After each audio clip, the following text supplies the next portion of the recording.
Alors, pour la séquence d'aujourd'hui, on va commencer d'abord par un rappel.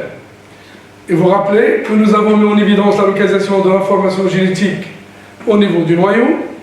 Ensuite, nous avons vu la modalité de la transmission par mitose pour entamer la détermination de la nature chimique de matériel génétique et dire que le matériel génétique est l'ADN, c'est-à-dire l'acide désoxyribonucléique, que nous avons détaillé avec beaucoup d'informations hier, dans la séquence d'hier, et déterminer sa composition et sa structure en double hélice. Aujourd'hui, on va revenir sur l'appellation chromatine-chromosome et on va commencer par le dénombrement des chromosomes au niveau d'une cellule. En étudiant la mitose, on a vu que le matériel génétique se présente au début sous forme de filament. C'est de la chromatine qui se condense et s'enroule pour donner des structures individualisées appelées chromosomes.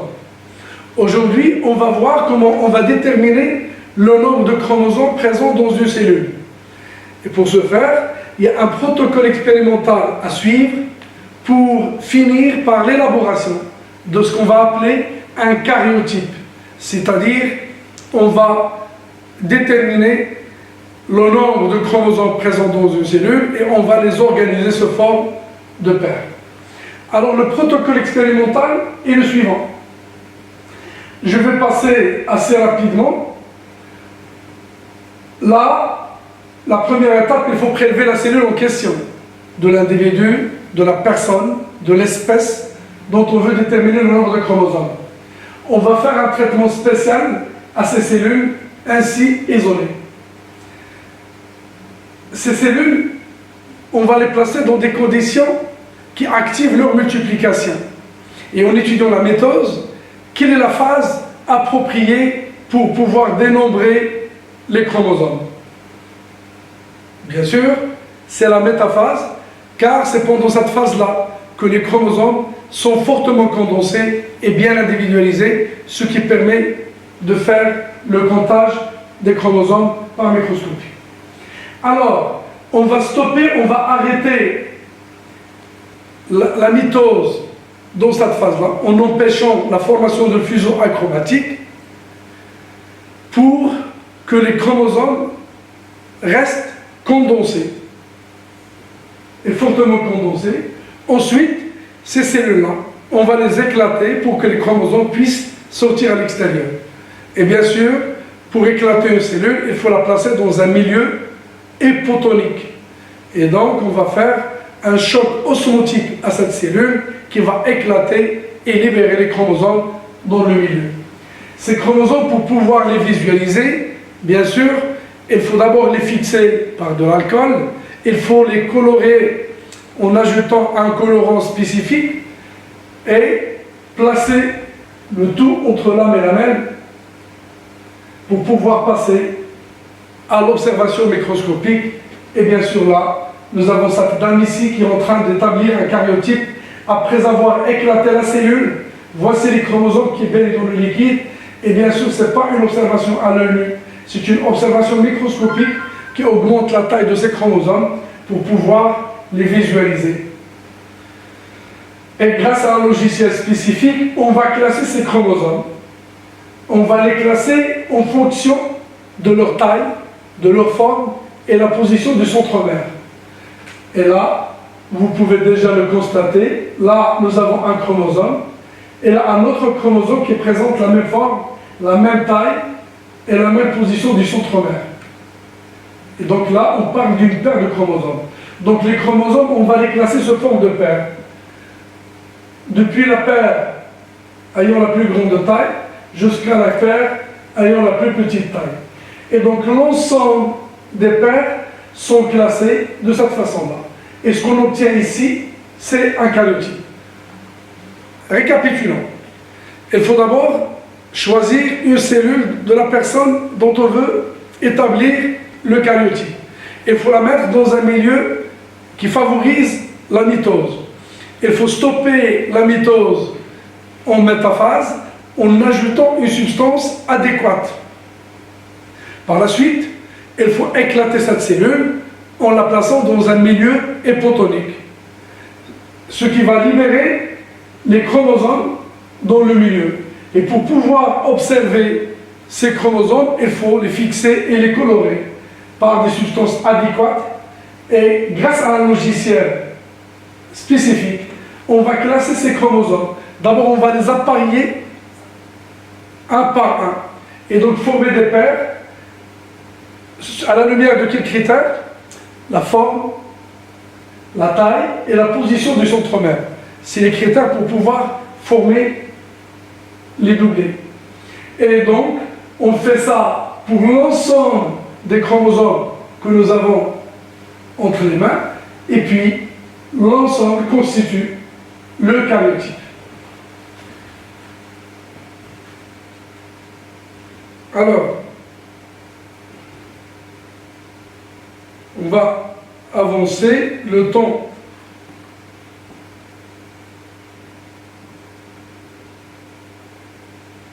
Très bien.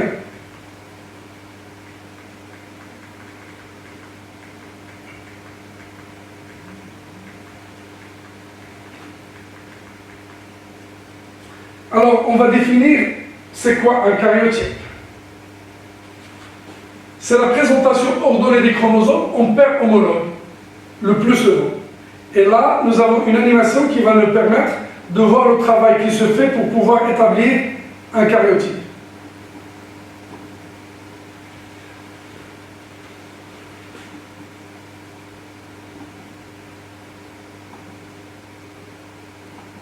Très bien.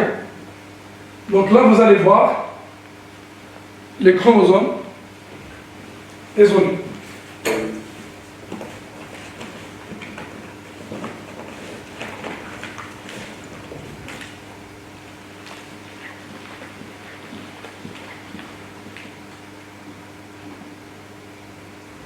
Là, l'expérience a été faite et les chromosomes sont isolés.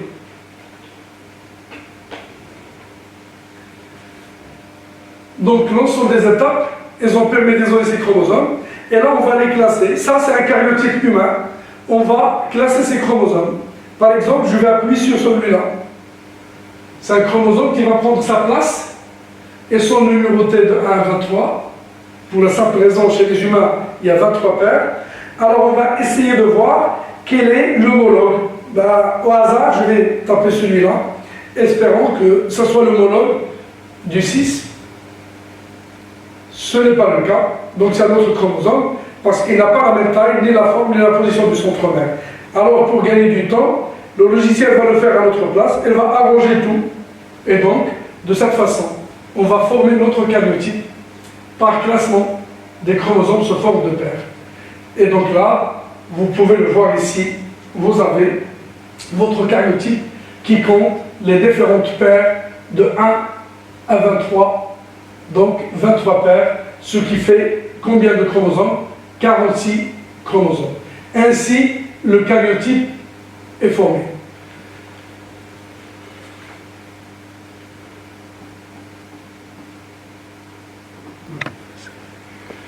Je disais que pour les diploïdes, donc on a utilisé 2 N. Pour les haploïdes, N. Là, nous avons des paires, donc c'est pourquoi le 2. Là, il y a des chromosomes. Il y a un paire, donc c'est N. Donc il n'y a pas...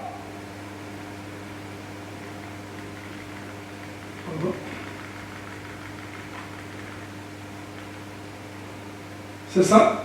Donc N. Bref, on distingue 2 types d'êtres vivants. Il y a les diploïdes et il y a les haploïdes. Et donc, pour chacun, on va établir un karyotype. Alors, on va revenir sur le karyotype humain qu'on vient de voir tout à l'heure grâce à l'animation.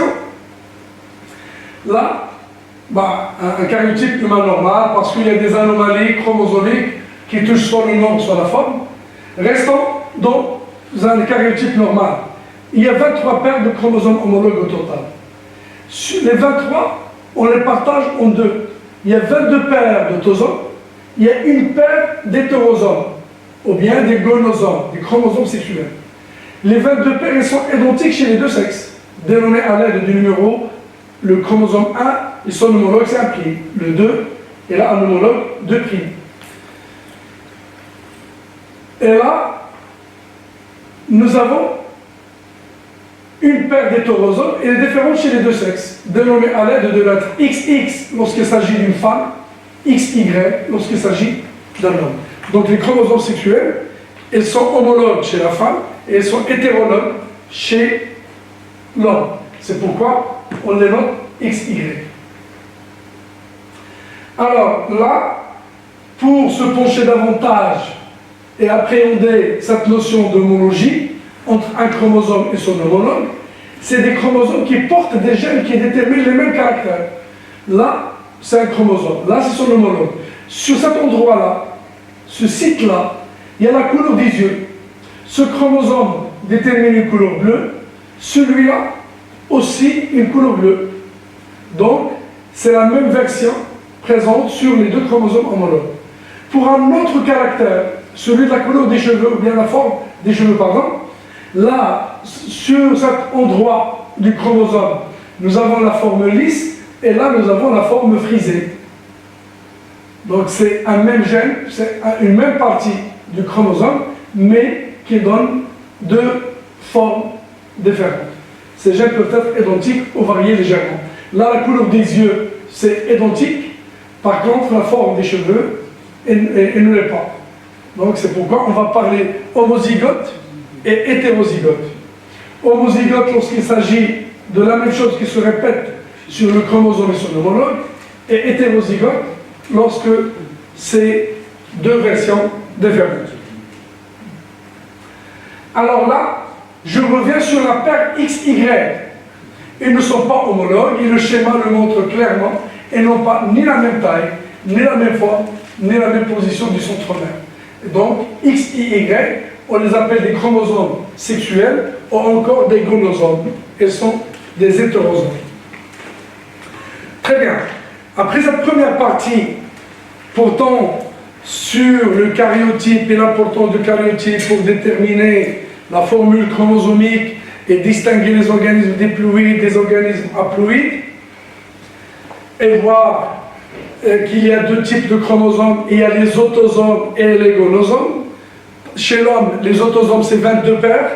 Une paire de chromosomes sont les gonosomes, c'est-à-dire les chromosomes sexuels, et c'est valable chez toutes les espèces. Toujours une seule paire de gonosomes, et le reste, c'est des chromosomes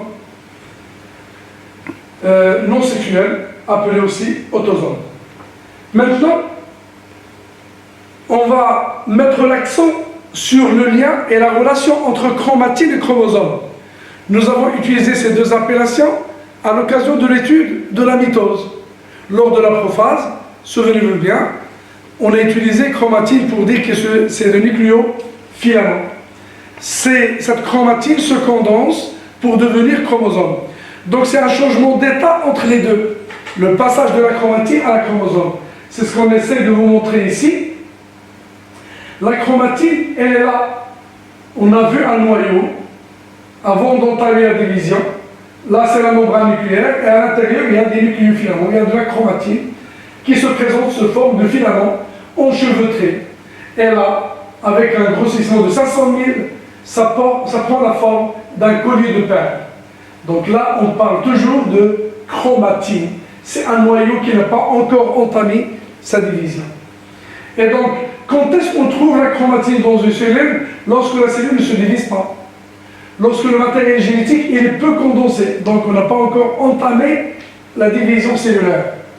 Donc, et ça apparaît sous forme de granulation. C'est ce qu'on vient de dire ici. Et cet état, à savoir la chromatine, il permet toutes les activités cellulaires, car l'ADN reste accessible aux enzymes, chose qui n'est pas vraie lorsque ces filaments sont condensés. On ne peut pas accéder à l'ADN pour réaliser les différentes fonctions de la cellule.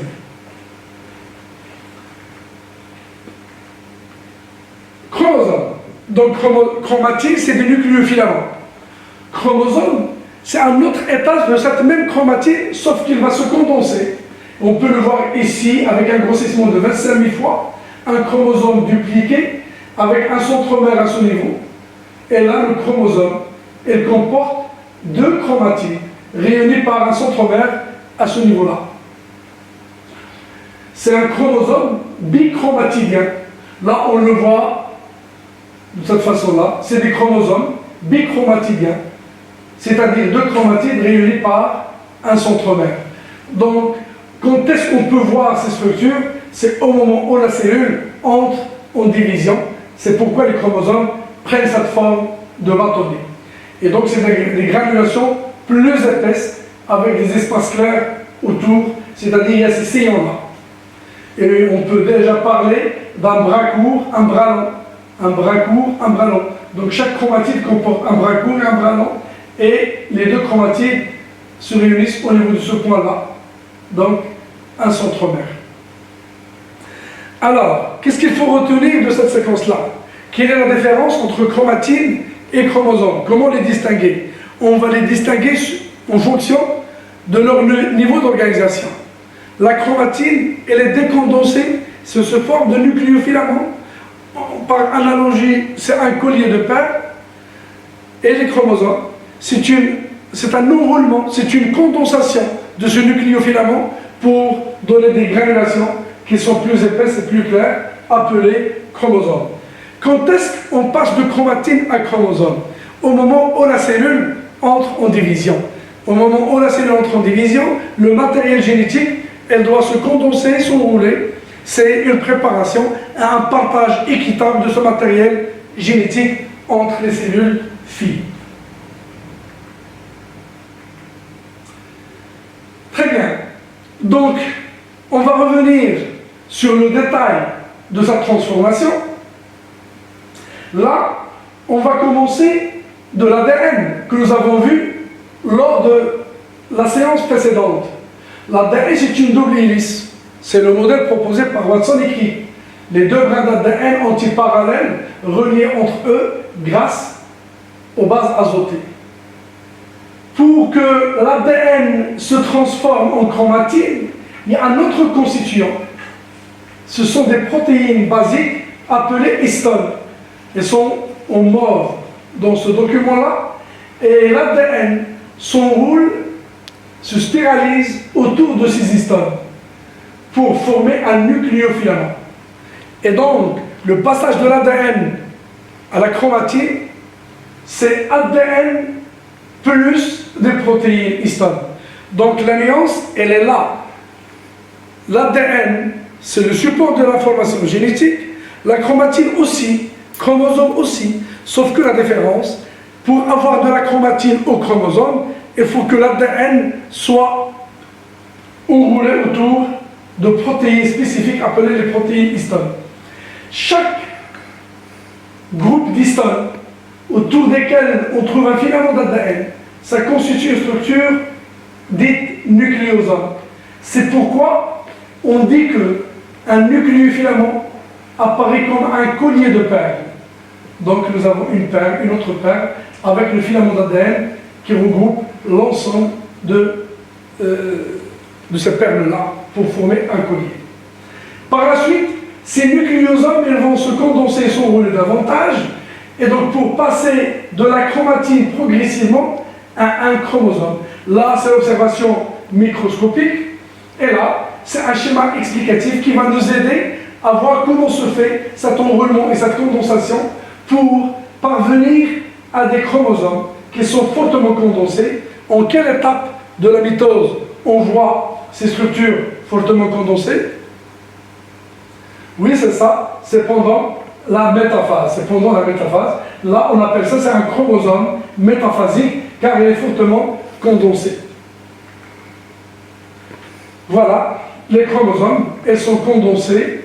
C'est une condensation maximale, très poussée. Et je vous donne quand même, pour avoir une idée sur le degré de condensation, les diamètres ont été déterminés. Pour l'ADN seul, en l'absence des histones, le diamètre est de l'ordre de 2 nanomètres. Après enroulement autour des histones, donc au niveau des nucléosomes, le diamètre s'élève à 11 nanomètres.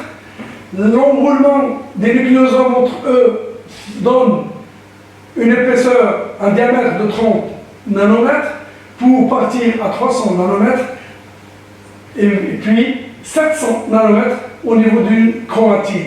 Et puisque le chromosome métaphasique compte 2 chromatides, chaque chromatide a un diamètre de 700 nanomètres, donc le chromosome fait un diamètre de 1400, 700 fois 2. Là, on parlait d'une seule chromatide.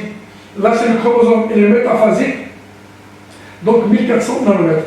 Donc, on part de l'ADN dont le diamètre ne dépasse pas 2 nanomètres au chromosome ayant un diamètre de 1400 nanomètres pour voir l'importance des histones d'une part et l'importance de l'enroulement et la condensation des nucléosomes. Et donc, de cette façon, on a mis le lien entre ADN, chromatine et chromosome. ADN, c'est le support de l'information génétique. Pour que ça devienne de la chromatine, il faut rajouter des protéines. Ces protéines, elles vont s'enrouler autour, l'ADN, pardon, elle va s'enrouler autour de ces protéines basiques appelées histones pour former des nucléosomes.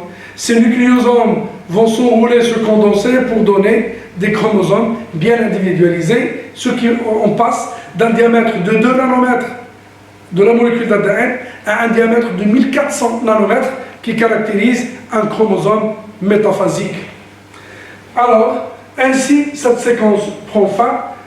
On va enchaîner par la suite sur un autre détail concernant la réplication de l'ADN. Merci pour votre attention.